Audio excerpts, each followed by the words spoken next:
Welcome to another Miami Corona Project conversation. Today I'm thrilled to be with Dr.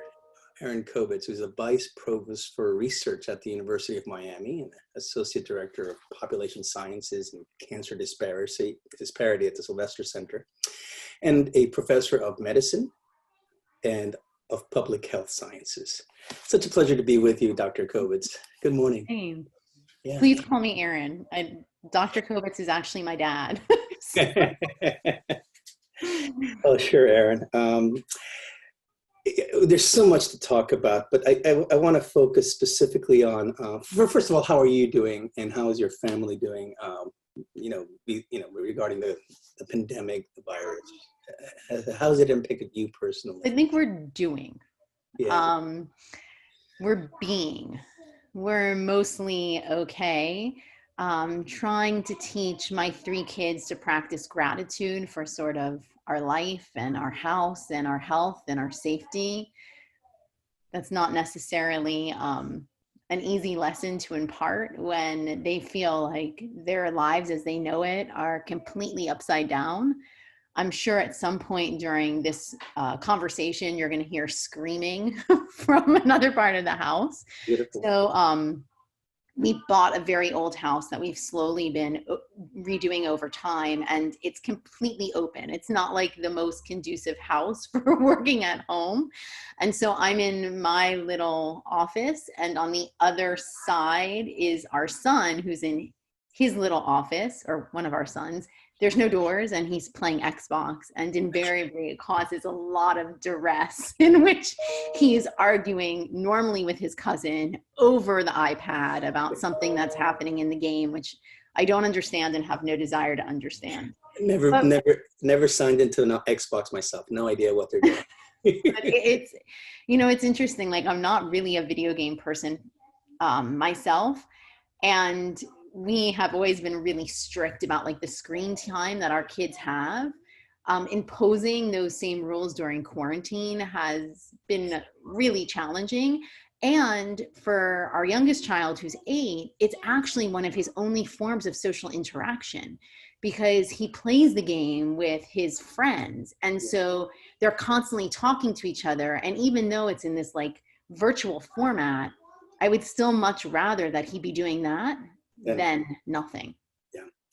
No, I've seen it a lot. I mean, one of the people I interviewed for the Miami Corona Project was a UTD president, a Teachers Day president. And aside from everything else, now she's also teaching her kids at school, at home. She's, doing homeschooling. So like that, all these families are sort of readjusting, in their lives.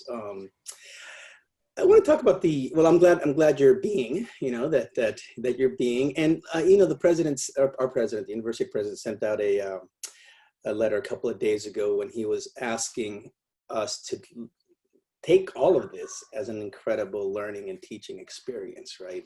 Teach empathy, to teach the responsibility we have beyond ourselves to care for others. So there are so many lessons, I think, to take from this. There's some reason to despair, and thankfully my interview before yours was the mindfulness team at the university. Just to stay in the present and not to get too worked up about all the anxiety that can percolate. But there's also lessons to learn. Do you have some? I mean, we're going to talk a lot about the university, what it's doing, what a role of a university is in kind of a pandemic, and all these other really important issues. But just speaking to Erin, right? Not our vice provost. Are there any personal reflections on this? So I have always been somebody who looks for the silver lining. Mm-hmm. And I feel like that's more important now than ever. And so it is a lesson that I try to like impart on my family and my friends and even the people with whom I work, which is actually an interesting thing that we can talk about, that like you have to look for the silver lining, because if you only focus on the negative that's coming out of this experience, it's really disheartening. And so there are these like glimmering moments of clarity and introspective opportunity that I think are like really profound and meaningful. And so, you know, like maybe a silver lining is that like I got to fund all of these corona focused projects across the institution that brought together diverse scholars thinking about how to address the complexity of corona from their own disciplinary perspective. And through that, I get to meet someone like you, right? There's a silver lining. Sure. And I'm really trying to orient myself in this way because, you know, what corona is doing, I think, is it's forcing us to collectively recognize the uncertainty that all of us live with, but somehow day to day compartmentalize and almost ignore, right? And what corona has done is say like, well, you can't really ignore the uncertainty, like it's right up next to you in this really intimate way, so that you're constantly exploring this personal vulnerability that most of us are not really comfortable with and would rather file back into like the recess of our subconscious so that we don't have to acknowledge our own insecurities. Yep. I do think there's something really beautiful about that, though. Yeah, yeah. You as someone it makes us more humane. Someone who works with cancer patients across the community, you know that, you know what denial is. Oh, that bump, what bump, right? There's people who try to compartmentalize and not look at the reality of their vulnerability or that things that may be around them. And all of a sudden, things happen that make you reflect and realize, oh, there's something going on here. And I think not just at the individual level, but I think at the societal level, clearly with climate change, where we kick the can down the road, we avoid confronting this because it's uncomfortable. But if you're aware of it, then you can plan for it, maybe sacrifice a little today to lessen the suffering in the future, both collectively and personally. I like what you said about that silver lining. I was just talking to a friend a few days ago who was having a bad time with business, you know, and just wasn't this competitive. But Corona, the silver lining is that all his competitors were also non-competitive right now because of an external force. And it gave him the opportunity with this big reset to reconfigure what he's doing with his life to try to be competitive again. And like that, if we just took, which I think is something interesting for people to understand, most successful businesses thrive, they become the businesses they are during economic uncertainty, right? That happened during the Great Depression. That's where the big businesses happen. It's happening right now as people are maneuvering and considering, oh, what kind of online platform am I going to develop for food takeout or whatever. So just like it's so obvious for us to see that in the business world, we can apply that all across our disciplines. I know that there's faculty members who are able to write their papers, finally write the papers that they need to publish because they have this downtime. And that's not to take away from all the horrible things that are happening, all the inequity in our society, obviously, but it's to find that silver lining. But the silver lining about inequity is, so health disparity exists for most chronic and infectious conditions. And for somebody like me who's committed her life to trying to understand the multi-level determinants that drive that inequity, particularly identifying those that may lend themselves to intervention, this is sort of a truth under which I operate. But coronavirus has started this like national conversation about the fact that who is affected by the virus and the severity of symptomology is unequal. And so my hope is that through this sort of raised collective understanding of health inequity, that people start to take a step back and see it not just from the lens of corona and say, okay, well, why?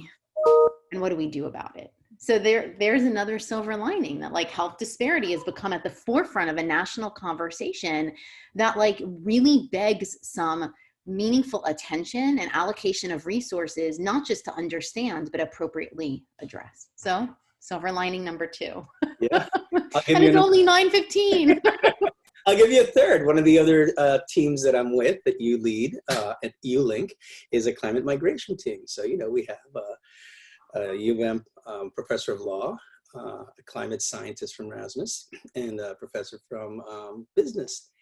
we're looking at this pandemic and climate migration and seeing what lessons can be learned from what's happening now, and are actually working on getting our first article published. So we're literally looking at this pandemic as a way of exploring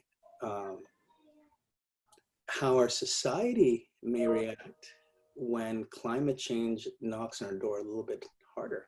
Because what we're seeing now, how unprepared we were, the lessons that we Right. Oh my God. will absolutely be relevant when Haiti and Cuba and Nicaragua and Venezuela knock on our shores, not because of a political force, but because of a climate-related force. So yeah, there's a lot to learn, and I think our university, you know better than I. You've been here longer, and you're. Have I? How long have you been at UM? Well, you're absolutely right. I have been at UM since I was 17 years old, so I think I've been here. You win. Sort of forgot about that. That's what those degrees are. Yeah, that's what those degrees are. Yeah, sure. Are you sure that I've been at UM longer? No, but you're right. Okay, but you've been here, whatever. It's almost my sweet 16 at UM. I should throw a virtual party. The point is, you're in charge of research for our research university. So you more than I know the role of a university in developing knowledge, and importantly, I think a university like ours in applying that knowledge. And I believe that we are so positioned geographically, demographically, historically, in a place where the knowledge we can develop can have impact across society, because Miami is what the future of America looks like, and our response is the way all our cities should respond. Aside from you, I interviewed all 4 top candidates for Miami-Dade County Mayor. So those interviews are also part of the Miami Corona interview. Oh, that's process. awesome. And I asked them that. I asked them, as a city, how would you lead? Not just for Miami, but for the hemisphere, because literally what you do here is how other governments and other societies figure out how to cope with Corona in the years to come. So as this university that grew up with the city of Miami, I mean, Miami was 20 some years old when baby U of M was born. They've grown up together. What's our role as a university in developing knowledge that can help and be applied to our communities, especially in the age of Corona? I think it's if it's not our number one priority, it's a very close second. So I think that the kind of work that I do personally as a scientist is participatory in nature, and it draws from the lived experiences of diverse stakeholders whose voices are often not represented in the scientific process. And I believe that, there's this co-learning and knowledge generation that happens through this interaction that makes the work itself and ultimately the findings more meaningful. And I believe that the goal of my work and that of the broader university should be to generate knowledge that has applicability outside of the ivory tower. Because if we retain that knowledge just for ourselves, what's the point? And so, I think that the University of Miami is really well positioned to take a collaborative leadership stance to sort of drive forward the possibility of progressive health and social change. And so, we've never had this conversation, but you and I could have given that same little segment verbatim. So one of the things that I was really intimately connected to before I was the vice provost for research was helping Sylvester Comprehensive Cancer Center get designated from the National Cancer Institute, which lands the cancer center in an elite group of 70 other cancer centers nationally. And it puts us on the forefront of possibility for, one, achieving our mission of reducing the cancer burden in South Florida, but really making sure that the work that we do is locally relevant, and that the trials that we open reflects what's happening in South Florida with regard to incidence and mortality from cancer. And we situated that entire application in the argument that you just made, which is that we are the future of the United States. And we, as a university, have always had this fluidity.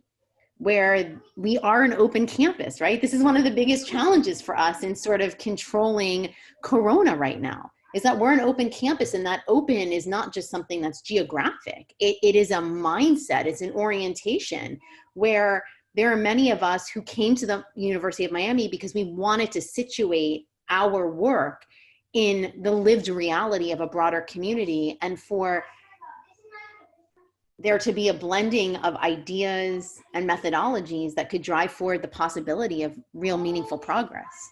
So Corona should be no exception. And we've actually seen that, right? So as we start to develop things, and you can hear the Xbox. I love it. I love it. I really love that. So as we started to develop things, you know, there are others who have come to us saying, are you willing to share your expertise? Are you willing to share the things that you're developing? And how do we learn with you and from you, so that what you're doing is not just specific to the university, but can be adapted and translated to other institutions that are struggling with many of the same concerns. And so that's actually how I know Carlos Martinez, right? Is I was asked to represent President Frank on a committee that was advising the Florida Supreme Court. And ultimately, like Carlos and Nushin Saifi and Kathy Fernandez-Rundle, Kathy Fernandez-Rundle reached out to me and said, like, well, you just have the conversation with us. And so I was helping them think through protocols and practices that were based on what we were doing at the university. And to go full circle, Carlos and I both studied law at the university. So not only are we helping as a university, but as a university, we are creating the future leaders of this community as well. So that's the beautiful full circle of this. Okay, and actually I have a fourth silver lining. So, you know, when I was in school, which is a very long time ago, my son asked me if I lived with dinosaurs yesterday. First I had to tell him, like, that was like 60 million years ago. And by the way, people and dinosaurs never lived together. Like, that's a cartoon. But, you know, when I was in college, I knew that I wanted to do something in health. And I thought that what I wanted to do was to be a physician, because I wanted to study health sort of on a community level, but didn't know how to do that without an MD. And it wasn't until I was sitting in an interview at the University of Miami School of Medicine where somebody who I likely know very well, but neither of us gratefully remember this, asked me why I wanted to be a physician. And I said, because I want to understand why some communities are healthy and others are sick. And I want to apply knowledge in collaboration with those communities to sort of change that distribution. And she was like, and what do you want to do clinically? I was like, nothing. Sick people freak me out. And she was like, honey, what did you just say? And so I have this like very vivid memory of like calling my father, who is a physician, using my big brick cell phone and telling him like, oh my God, I think I really screwed up. And it was this moment of sort of like self-awakening that what I wanted to do wasn't medicine. It was something that was sort of similar to medicine. And I found public health by happenstance. The silver lining here is that because of Corona, there are generations of young people who are inspired by the possibility of being public health advocates and activists. And so, you know, I lead the contact tracing efforts for the university. I have a core of student volunteers who we've trained to be contact tracers. And that is amazing. Yeah, the fact that there's going to be this sensitivity, that it's going to be funded the right way, that we'll be more prepared for the future virus that you and I know will come. That is a silver lining of Corona. If we learn these lessons, as a society. And integrate the lessons and actually, you know, use them to fund future infrastructure that supports a robust response, right? Yesterday I was at a faculty meeting at Arts and Sciences, and I just Did I start drinking now? No. Because I was at that same meeting. I know. And I heard I hear you. I heard some parts of your, when you were talking that I thought were really important for the broader community to hear and understand from a public health point of view, because there's so much misinformation and confusion about what a mask does or doesn't do and what social distancing is. Can you sort of put your professorial hat for me and just answer the simplest of questions that people can get anywhere, but I kind of want them to hear from our, provost for research. Okay? So just really simple, what is coronavirus? How is this pandemic here? How does it go away? And what can I do to protect myself and my community? So coronavirus is a virus, and it's mostly spread through close contact and the aerosolization of viral particles that are exchanged when people talk or cough or laugh or sneeze. Why is it here? Well, because it's a virus, and it's a very contagious virus. It's not as contagious as something like measles, for which one person can infect 18 other people. It's thought with coronavirus that one infected person could infect another 1.5 to possibly 2 individuals, but it's very contagious. And the reason it's here is because for probably too long, I think that there was feigned ignorance on the part of our government to recognize the potential for what was occurring in China to actually be a pandemic of global significance that would change the way that all of us, including those of us in the United States, came to know our lives, right?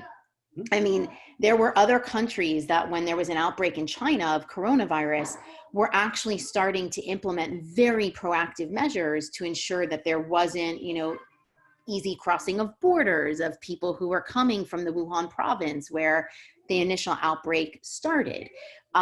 There was an intense effort to ensure that there was adequate testing supplies and robust infrastructure to roll out testing to populations at large. That's why we're here, right? Is because we ignored something that was happening in a very sort of isolationist mindset. We pretended that if we didn't acknowledge it, it would go away. And unfortunately, that's not how viruses work. And when given the opportunity to be preventive and proactive, we didn't take it time and again. And so that's why we're here, right? And now,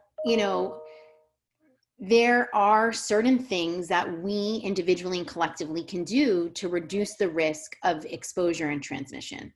One of them is wearing a mask. I don't understand how mask wearing has become an issue of like civil liberty. Right? It's almost like there are laws in place that prevent you from smoking in public, right? And in some places, some progressive places, those laws are more restrictive than others, but nobody challenges that. There's seatbelts in cars, right? I mean, obviously it's your choice to wear it, but you can't say I'm going to buy a car without a seatbelt in it. You got to wear masks. You got to reduce your exposure. You need to not put yourself into situations or environments where the exposure is unknown and the rate of transmission may be higher. Increased attention to hygiene. And I think a fundamental belief in science and the possibility that there could be discovery that will drive progress. And I think we need that like in 2 areas. I mean, obviously we need primary prevention. Let's hope that, this Operation Warp Speed actually leads to the development of vaccines that are safe and effective and can be deployed across the population in an equitable manner to reduce the likelihood of new infection. And then at the same time, we need good therapeutics so that when somebody is really sick and hospitalized, that we have the ability to treat them. And I will say that I think that for my colleagues on the front line in UHealth, that there has been tremendous progress in the clinical algorithms that have been developed since the outset of the pandemic, and that they're able to make it to prevent people from ending up in the ICU because of those clinical algorithms and the way in which they're deploying new therapeutics, old therapeutics with different purpose, and also things like putting somebody prostrate on their stomach at the outset when they're starting to have any kind of pulmonary distress. I also think how we get out of it is sort of through collectivism. And I think that's like really challenging, because we're asking people in a moment of our history where it's less about the common good and more about what's good for me. And coronavirus is a challenge to public health, and public health is inherently about how you accomplish the greatest good for the greatest number of people. And so there's like this interesting tension here that I don't know how we really reconcile. In my work with climate change, I used to care a lot, and I still do passionately, about biodiversity loss and about wetland reforestation. I cared a lot about the environment. And I had for 15, 20 years, had a cadre of people who are there helping me plant mangroves and protect seagrasses. But as of late, the last 2 or 3 years, I have made it about person's home equity, the value of your home. I've made it really personal and about your wallet and about what your children get to inherit as a way of addressing the broader issue. And that's what's so demoralizing, that we need to take it through the prism of self-interest in order to address what I'm really caring about here, sea level rise, which is for the broader good, not just for those living today, but for those who are going to, receive this world. So it's such a difficult thing with Corona, in a world of instant gratification and fear, where, the scarcity, right, makes you wanna. There's like no toilet paper. I'm sorry. There was no toilet paper. Right. There's no toilet paper. My best friend lives in LA, and honestly, we were like shipping out toilet paper to her because they could not find it anywhere. And, for us in Miami, it's interesting because we live with like the constant threat of hurricanes, right? Hurricanes. And so there is always like this level of preparedness, I think, for many of us, because we don't want to be caught in a situation where Hurricane Andrew comes through and like we don't have toilet paper. But I also think a lot of the messaging around Corona is very, very, very scary. I think the uncertainty about Corona, so it's not like, oh, you'll have mild symptoms, you'll get past it. The fact that like we can't predict who ends up in an ICU ventilated is something that like I personally really struggle with. And what this virus has done is like turned sort of everything we know it on its head, right? Mm-hmm. No, it is. And then in times like this, what you do when things get so difficult to understand, you deny them. So you deny sea level rise. You kick the can down the road. You say, well, it's global warming. It's cold today, whatever. You just rationalize things. And then if you follow a certain conspiracy theory group or a certain ideology, then that reinforces that, it confirms your bias. So we have a challenge here in society. We have a challenge with Corona.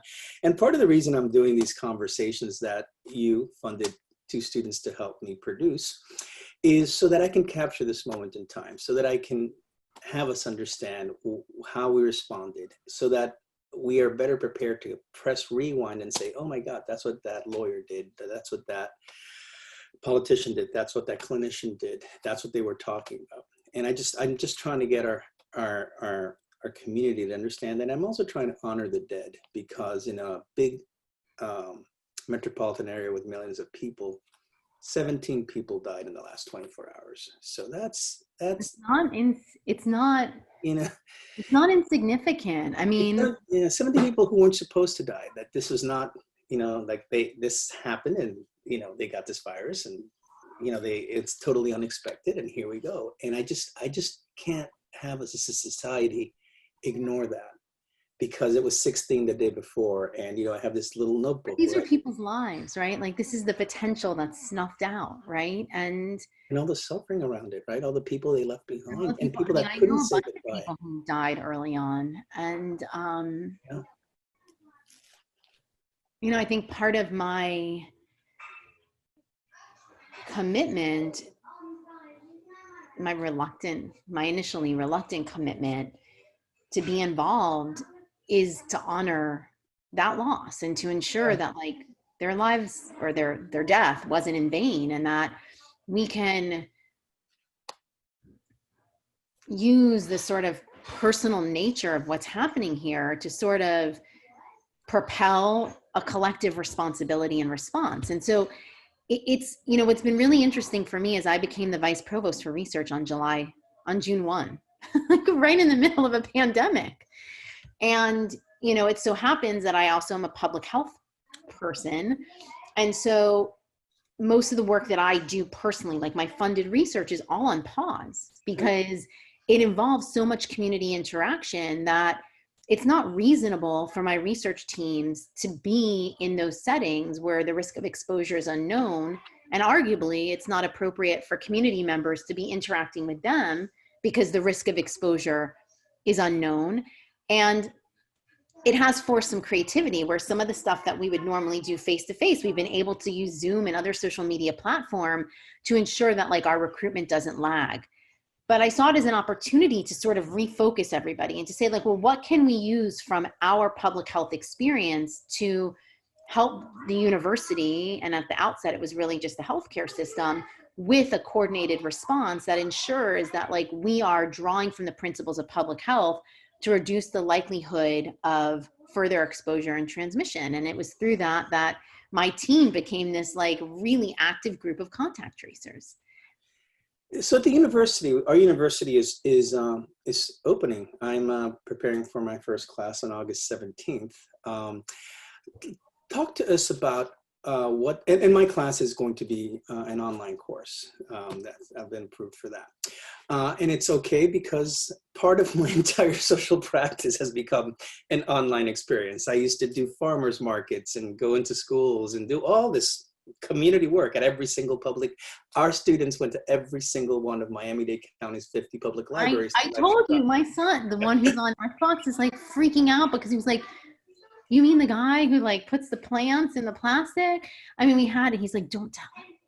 I don't think ours made it. Oh, I kind of want to say hi to him. I mean, like before I knew you, I know much of your work, but like before I knew you, like you were a dinner table conversation because your students inspired my son to realize that he had a personal obligation to be an advocate for climate, for climate change. Yeah. Let him know it's a cornstarch cup, not a plastic cup. Just okay. But it's good. It's good. I think I was like, I think it's compostable. It is. Good. So the point is that even the social practice component is now going into a platform. We're training teachers through Zoom so that they can then figure out how their Zoom classes, continue. I've trained my research teams, like I said, to, so one of the things I oversee as the vice provost is like all of the compliance, mostly related to human subjects research. I don't think it affects your work quite as much. And I said to them, like, this is our moment. Let's figure out how to make all of this electronic. Like, how do you do an electronic audit? How do you create an electronic regulatory binder? Like, let's do it. Because if it's not now, it will be something else. And if there's ways that we can use this opportunity to make our work more facile and more adaptable, why not? Yep. Like, why not? Absolutely. And because the rest of society is doing the same at the private sector. And we need to lead. So yeah, there's whole parts of my practice that I think are going to be transformed, and I think in a very positive way.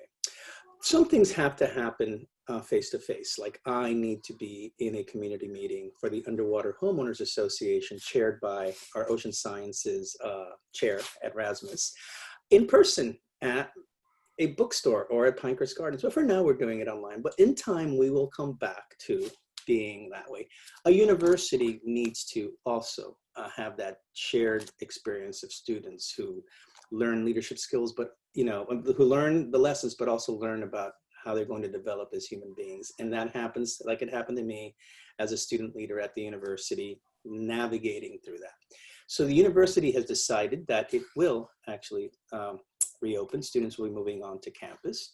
Tell me, please, or tell us why the university did this and how it's doing it and how we're going to make sure that it's safe. Basically, yesterday's conversation. I mean, really, I wasn't part of the decision making regarding the university opening. I think that there's a lot of evidence from our own students that they want to come back. And so in this idea that we're reciprocal and we respond to our community, one of our most important stakeholders are students. And many of them want to come back. They crave the normalcy. And it's also been endorsed by the American Association of Pediatricians and Adolescent Medicine, who say, like, at some point, we have to figure out how to get back to a new normal, recognizing that the risk is not ever going to be completely eliminated until there's primary prevention via vaccine or effective therapeutics. We're doing the best we can to eliminate or to mitigate it, but it's not going away entirely. So, I mean, I wasn't part of those decisions, but I think that's a big part of it, is that, there was a demand from the students to have some return, and there was a feeling on behalf of the administration that we need to be responsive to that demand. So given that the decision was made, where I have been involved is trying to make sure that we have a robust infrastructure in place to support that return, and make it as optimally healthy as possible, given the new concerns and constraints that something like coronavirus imposes. And so there are a number of reopening committees, one of which is the Testing and Tracing Committee. The committee is led by Steve Neimer, who is my partner in crime, the director of the Sylvester Comprehensive Cancer Center, who at the outset of the pandemic was asked to build our institutional test capacity. And I co-chair it. We sort of have our own areas of oversight and expertise. I obviously know a lot less about testing than he does. And I know a lot more about tracing and serosurveillance and how you can employ public health research and the methods of epidemiology to sort of really track the local burden of infection and to use the data that's coming from that to drive operational decision-making in terms of more restrictive public health measures that the university may have to take based on what's happening locally. And so this committee is made up of really diverse faculty, some of which are clinical, some of which are public health, some of which are, I'm trying to think who else is on there, biologists, infection control experts. And we work together multiple times a week to sort of vet the evidence that exists out there, mostly from the CDC and the WHO, about how to reopen campus safer and what steps need to be in place. So one of the things that I think was critically important was ensuring that we had our own test capacity that could meet the demand of symptomatic people who needed to be tested, and that our turnaround time would be on average 24 to 48 hours, but closer to 24. Why? Because if people are waiting 8 to 10 days to get their test results, as they are in the county, at that point, the utility of something like contact tracing is limited, right? Like, you need to know somebody's positive right away so you can notify their close contacts and isolate them to reduce the risk of further exposure that may occur as those close contacts potentially become positive. So, I do believe the university's plan is robust, and I also understand that some people still do not feel comfortable with the decision or even aspects of the plan itself. And I think that that's okay, right? Like, I think this is a moment where we're all uncomfortable. We're all managing our own anxiety and uncertainty and trying to figure out how to integrate that and represent it in our own lives, right? Like I live with a clinician. My husband is a clinician who, during the outset of the pandemic, during the first initial peak in Miami-Dade, was staffing Jackson. Yeah. And was taking care of people who were corona infected or were persons under investigation. And we were really worried.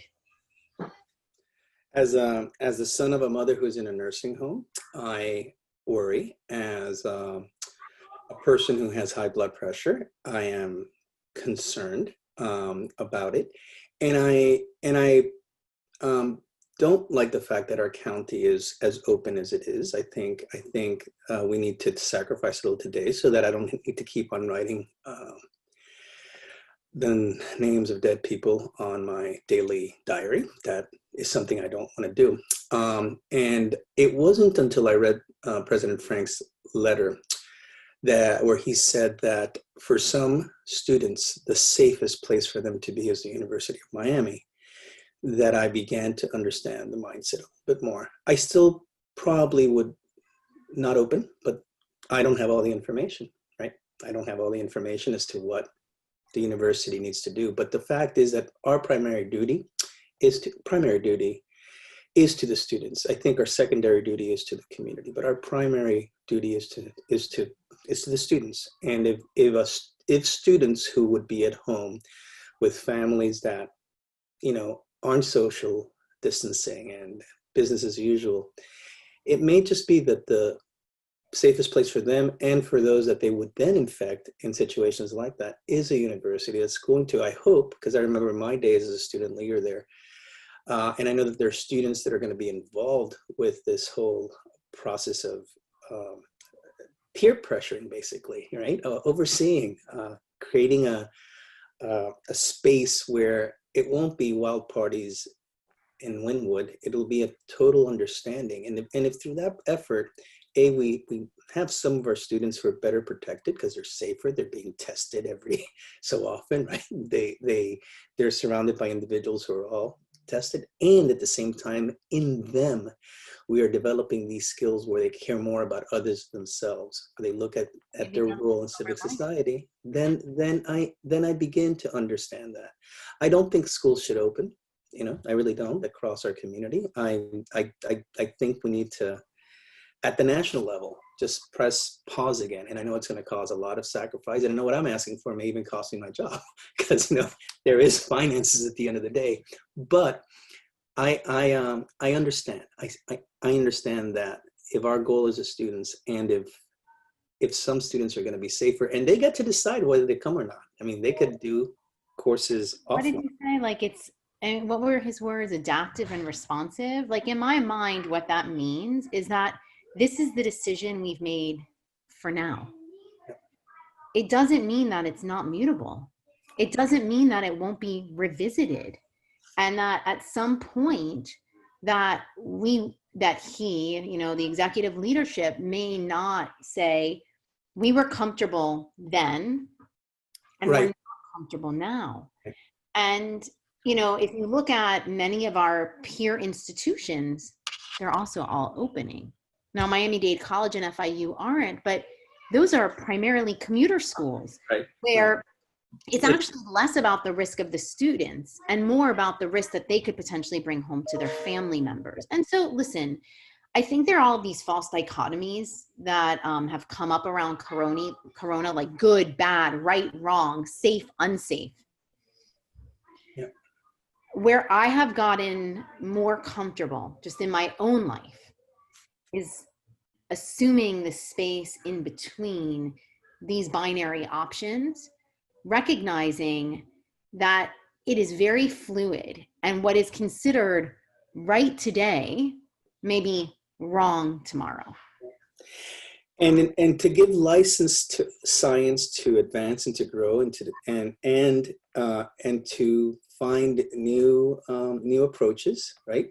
Because that happens with the research. It's a new virus. And importantly, not to take some decision that you make and then take it to a partisan camp and make that the justification for throwing the baby out with the bathwater. And I think that that's the the dynamics that we're in this nation, where we're talking at each other, not with each other. And then there are these gotcha moments where you try to do that. And we're just living in that world that I think becomes even more distorted with the anxiety and stressors of a pandemic. So it's a lesson to learn on how to be more human, how to be like, that's the part for me that's like really upsetting, and that I hold a lot of hope for, is that if not now to find our shared humanity, then when? I have to go celebrate Congresswoman's winner of an art award on another Zoom call right now. So I'll leave you with that. I was so happy to talk to you. Thank you for your leadership. How refreshing to have you lead us, and I'm so happy to work under you in this particular grant. With me.